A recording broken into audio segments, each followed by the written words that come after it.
오늘은 중국 백주 중에서도 가장 신비롭다라고 하는 동주에 대한 이야기를 해보고자 합니다. 이술입니다. 동주. 요 동자는 바로잡을 동자입니다. 그런데 이 술에서는 성시로 보면 됩니다. 동시. 2009년 1월이었습니다. 제가 첫 번째 중국 명주들 생산 기지들을 취재하기 위해서 여행을 떠나왔습니다. 떠나기 전에 제가 미리 제가 방문하고자 하는 17개 수로회사에다가 나름의 협조전을 보냈습니다. 언제쯤 찾아갈 테니까 취재에 협조해 줬으면 고맙겠다라는 그런 내용이었습니다. 제가 출발하기 전까지 답신이 온 것이 그 17개 회사 중에서 딱 두 군데였습니다. 하나가 수정방 회사고 또 하나가 이 동주 회사였어요. 수정방에서는 좋다, 오거든 연락해라, 흔쾌히 승낙하는 내용이었고, 동주 회사의 답신은 거절이었습니다. 그 내용이 재미있어요. 그때 받았던 답신 내용을 잠깐 읽어보겠습니다. 저희 동주에 대한 관심을 가지신 데 대해 대단히 감사드립니다. 그렇지만 우리 회사의 주요 상품인 동주의 생산기술 배합공장은 국가과학기술부와 국가기밀보호국에 의해 국가기밀로 돼 있으며 기밀보호기관은 무기한입니다. 따라서 대외적으로 이를 누설하는 것을 엄히 검하고 있습니다. 그리하여 취재 방문을 정중히 사양하오니 이에 대한 이해가 있길 바랍니다. 간단히 하면은 술 만드는 기술과 그 설비들에 대한 모든 것이 국가기밀이다 이 뜻입니다. 그래서 취재 응할 수 없다 이런 내용입니다. 사실 중국에는 아직도 국가기밀이라는 이유로 외부인이 접근하지 못하는 것들이 참 많습니다. 전국 명주에 대한 이야기를 드렸죠. 1952년부터 89년까지 5차례 국가 주도로 있었던 전국 주류 품평대회, 거기서 딱 한 번이라도 1등상 금장을 받으면은 병이나 포장지에 중국 명주라고 표기할 수 있는 그 대회입니다. 이 5번 대회에서 내리 5번 금장을 받은 술은 마오타이, 분주, 노주노교 특곡 3분이라 그랬습니다. 그 다음 4번 금장을 받은 술들이 있습니다. 바로 서봉주와 이 동주입니다. 그래서 일찌감치 이 동주는 국가명주에 등극한 술입니다. 여기에 중국 명주라고 표기되어 있습니다. 이 술은 어디서 생산되느냐? 귀주성입니다. 귀주성의 성도가 괴양, 우리식 발음으로는 귀양이죠. 그 귀양에서 북쪽으로 1시간 조금 더 가면은 준의라는 시가 있습니다. 중국 발음으로는 준이입니다. 인구 625만의 큰 도시예요. 귀양 다음에 큰 도시가 준이입니다. 준이시 중심지에서 교외 쪽으로 가면은 동공사진이라는 마을이 나오는데 거기에 이 동주 술회사가 있습니다. 그 동공사라는 절 이름에서 이 동주라는 술 이름이 나왔습니다. 원래 이 절은 명나라 때 세워진 절인데 그 오랫동안 버려져 있었습니다. 그러다가 1663년 청나라 강희 황제 때인데 동현충이라는 이가 여기 병마 도사로 부임했습니다. 그래야 그가 절을 수리하고 관리 성녀도 모셨어요. 그렇지만 또 100년이 안 가가지고 이 절이 폐허가 되어버렸습니다. 그 후 한 떠돌이 성녀가 이 절에 머물면서 절간을 수습하곤 했는데 그때 이 성녀가 그 동현충을 기려서 절 이름을 동공사라고 했어요. 동현충의 동자고 공은 우리가 자주 쓰는 말 김공, 박공 할 때 그 존경 호칭이죠. 그래서 동공사입니다. 이 동공사 지역에서는 청나라 후기부터 청류주 생산이 아주 풍성했는데 10여 개의 도가가 있었어요. 그 중에서도 가장 유명했던 술도가는 정신회가 운영하는 거였습니다. 정시, 정도를 나타내는 그 정자입니다. 그 정시의 후손인 정명곤이라는 이가 있습니다. 근대 사람이에요. 이가 그 자기네 지역에서 전해져 오던 양주법에 대한 자료들을 수집하고 직접 술을 만들면서 여러 번의 시행착오를 겪기도 합니다. 그래야 흔히 이 동주의 아버지를 이 정명곤으로 부르고 있습니다. 특히 이 정명곤은 누룩 만드는 데다가 혼신의 힘을 기울였어요.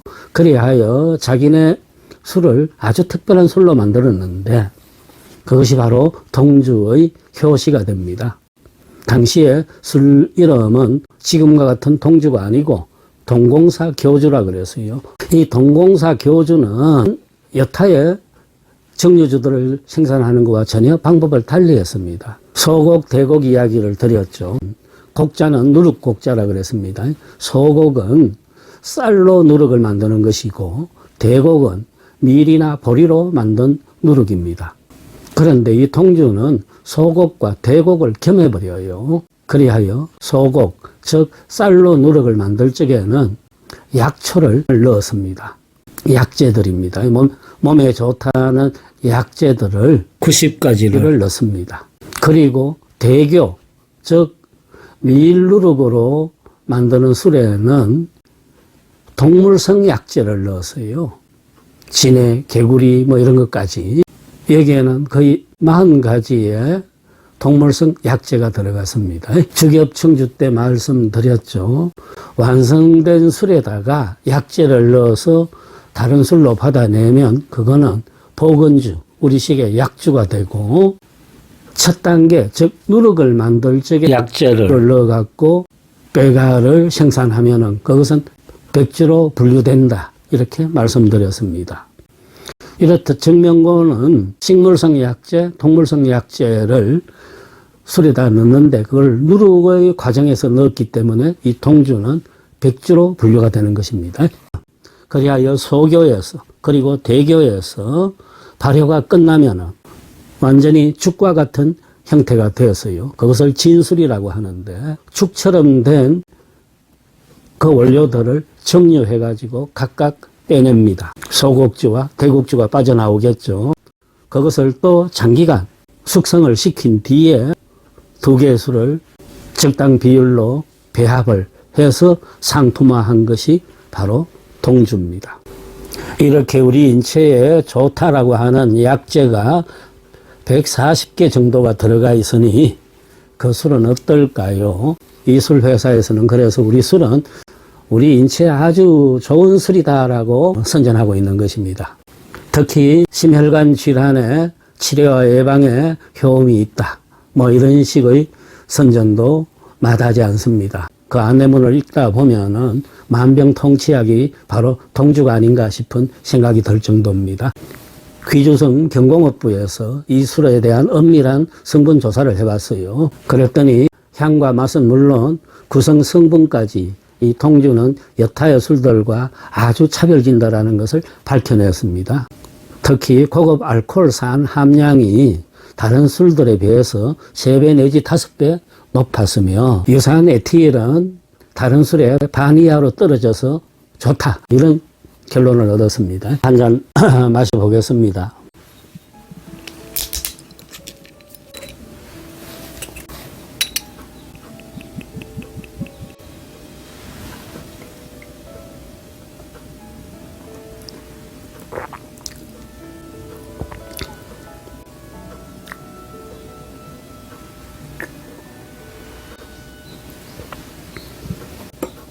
제가 이 동주는 여러 번 마셔봤습니다. 좋은 술이면 틀림이 없어요. 지금 이 술이 54도인데 그렇게 독하게 들어오질 않습니다. 약간의 자극적이면서도 부드러워요. 단맛이 은근슬쩍 스치고요. 그리고 무엇보다 진짜 약향이 조금 배어납니다. 약냄새 같은 것이 은은하게 스쳐줘요. 죽엽청주처럼 그렇게 강하지도 않습니다. 술을 삼키고 나면은 혀바닥에 신맛이 잔잔하게 깔려주고요. 그 후는 깔끔합니다. 손에서도 향을 맡을 수가 있는데 조금 큼큼하기도 하지만 약향입니다. 그동안 이 동주는 무슨 향형으로 분류할까 갖고 논란이 많았습니다. 뭐 겸향형이다, 약향형이다, 복합향형이다, 뭐 이런 얘기들이 있었는데 처음부터 꾸준히 이 동주 회사에서는 우리는 기존의 범주에 들지 않는 향형이다, 아주 독자적이고 개성적인 거다, 그래서 우리 술 이름에서 이름을 따가지고 동향형이다. 이런 주장을 펴왔습니다. 근래 중앙의 국가평가위원회에서 결론을 내었어요. 동주는 동주술회사가 주장하는 것처럼 독립적인 것이다 해서 아예 동향형이다라는 것을 인정했습니다. 그리하여 이제는 동주의 동향형이 국가표준의 하나가 됐습니다. 동주에 관한 모든 것은 국가기밀이라 그랬죠. 이것을 동주회사에서는 아예 상업적으로 써먹기도 합니다. 우리 술은 국가비밀이다. 이걸 막 자꾸 내세워요. 소비자들로 하여금 신비감, 호기심을 유발시키고 있기도 합니다. 하여 동주 술병에 여기는 지금 없습니다만은 국밀이라는 큰 글자를 붙인 동주들이 있죠.